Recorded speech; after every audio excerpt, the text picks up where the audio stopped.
Hindi kayo nahihilo tayo? Hindi naman. Oo. Alam ba na pagka kayo nakahigat, bumangon ako, yun. Parang may Kaya, hilo. oo. Kaya kaya matagal sa pagkako. Bago tumayo.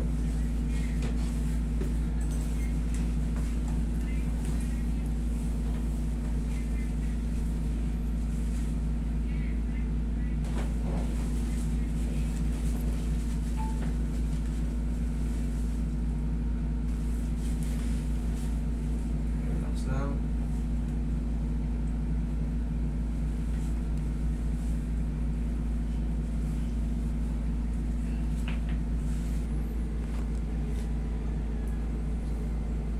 Dito siya nagsisimula tayo pag ganyan. Oo, pataas. Yung mga paa. Pataas.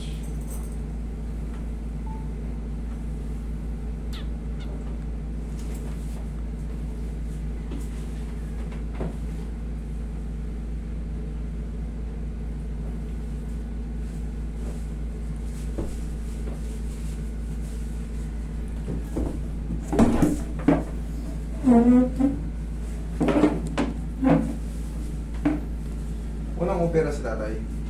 Yung sa ano niya, sa prostate niya, siguro may 30 years na.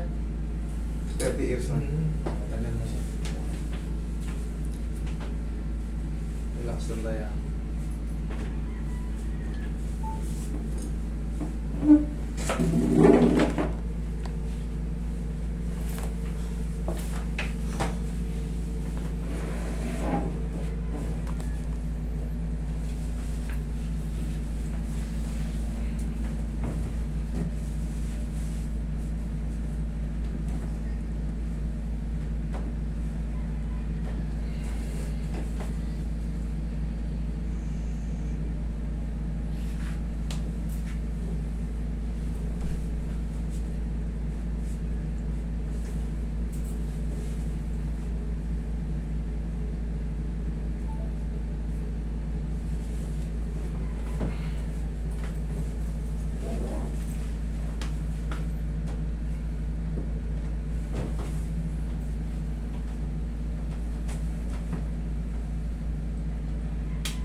Tagilid ka tayo.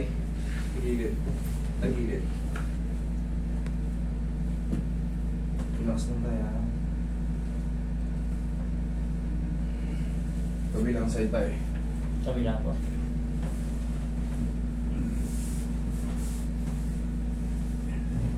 Sakit dito. Balikat nyo. Pay-pay ako.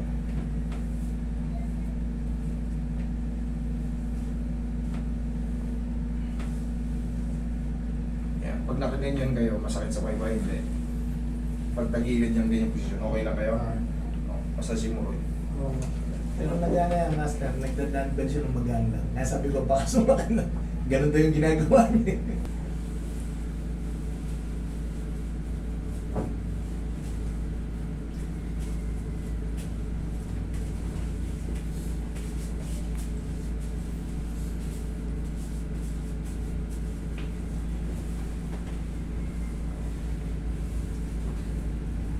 Okay lang yung ganitong din, tay? Yung, Okay lang yung ganitong din? oo. Okay. Pay pa konti, Roy.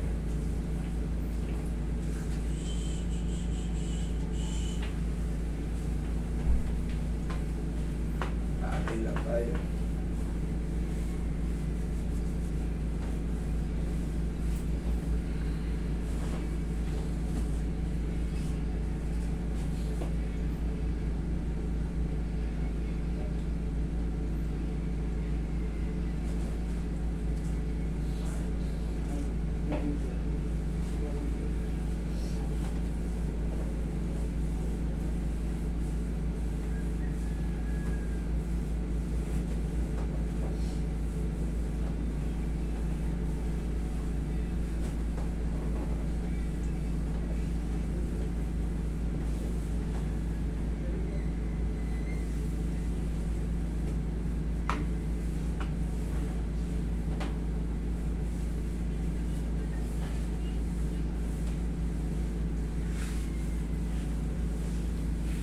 Ha? Okay. Parte ng ano yan? Kaya ako hindi makatayo agad pagka gano'n. Parte na ng aging. Sabi rin naman ng doktor.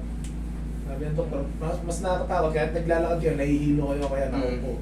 Eh pagtatayo lang naman, kaya sabi ngayon, katandaan na nga daw. Delay yung supply. Sa kayo sa history niya nga.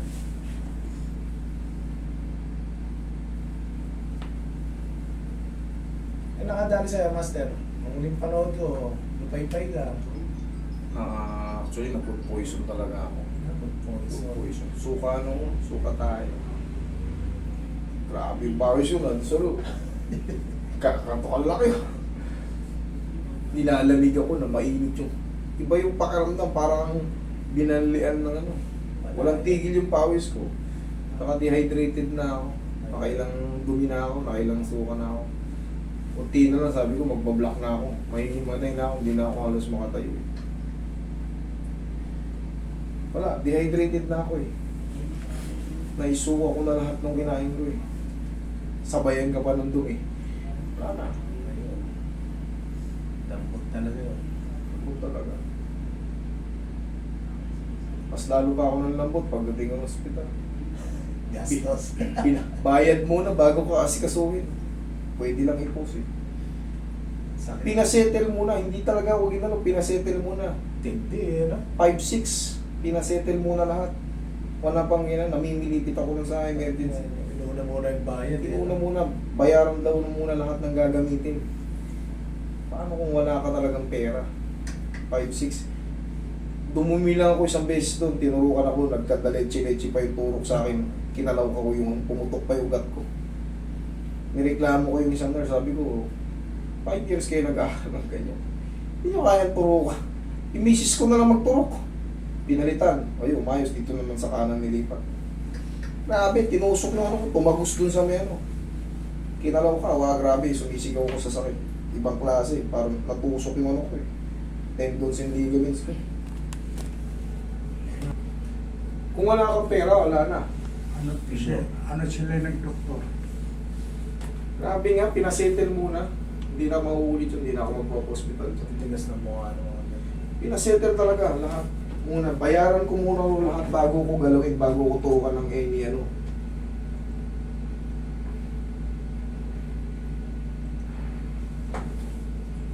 Pero mga ganito ko, parang lang siya ko, ito na dumbbell. Huwag na kayo mag-dumbbell tayo kasi hindi na magde-develop yung muscle nyo. Kada mga kaya kayong tawag. Sabi ko nga, yung bike na lang eh. Meron si stationary bike eh. Ayun. Iba naman yun. Eh nakakita yung dumbbell din ang... Huwag na kayo mag-ganon tayo, 83 na kayo. Hindi na, mahirapan na mag-develop yung muscle nyo, mga ngawit na lang yan. Kaya siya na siya Kaya siya lang tuloy nahirapan. Nagkaganyan Yung bike niya na lang yung sa paa niyo. Oo, yung bike nyo na lang. Oo. Kamusta pakiramdam nyo? Ha? Tumayo kayo matagal dahil Sige, tingnan tingnan. pakaramdaman niyo. Tingnan nyo ngayon kung ano yung mas design ba. Kailangan, pag galing kayo dito, kailangan yung ganitong pain. At least mga nahati or mas mawala. No. Oh. Ha? Huwag na kayo Huwag yan, dito kayo mag-focus. Ito lagi reklamo niyo sa amin, yung paa niyo. Ikaw, hindi sumasakit. Kaya pagka ka naglakad, yun na. Ngayon, hindi siya sumasakit. Try niyo yung lakad, Day. O, sige, lakad kayo. Ibabad niyo sa lakad. Siguro, Sige, tayo niyo. Lakad-lakad kayo. Malaki na adjustment. Ayos. Ha? Oo. Mga ilang minuto, yung lakad niyo. Isang minuto. Oo. Parang 83 ah. minsan nga doon sa amin sa bahay, malinis yung ano, doon ko. Malimang bilis. Matagal. Malimang hakbang. Oo. Eh pagka ilang Eh ngayon, ano pakiramdam niya? Mama Ned? Ay wala. Ayos. Thank you, Lord. Okay? Tay, ang bossing, total ikaw nakakaintindi. Pahaplos mo lang si tatay. Kasi kailangan niya ng ano eh. Ang nangyayari sa kanya, gumaganit yung ano niya. Kasi nga umiidad, natutuyo na yung mga muscle niya. Hindi na, Ayun, masin yung mga natutuyo na. Kumbaga, katulad niya, nawawala yung manit, nag-circulate yung maayos yung ano. I-haplos mo na siya ng pau. Iba na yung balat niya eh. Okay, sige. Iba na yung tendons niya, iba na yung ligaments niya, iba yung muscle niya. Sa labas, nakikita natin, tignan mo naman, tumatanda, kumukulubot. Ganon din sa loob. Kaya kailangan ng alalay na massage. Massage lang. Oo. Kasi Nakikita ko, balat kita ko.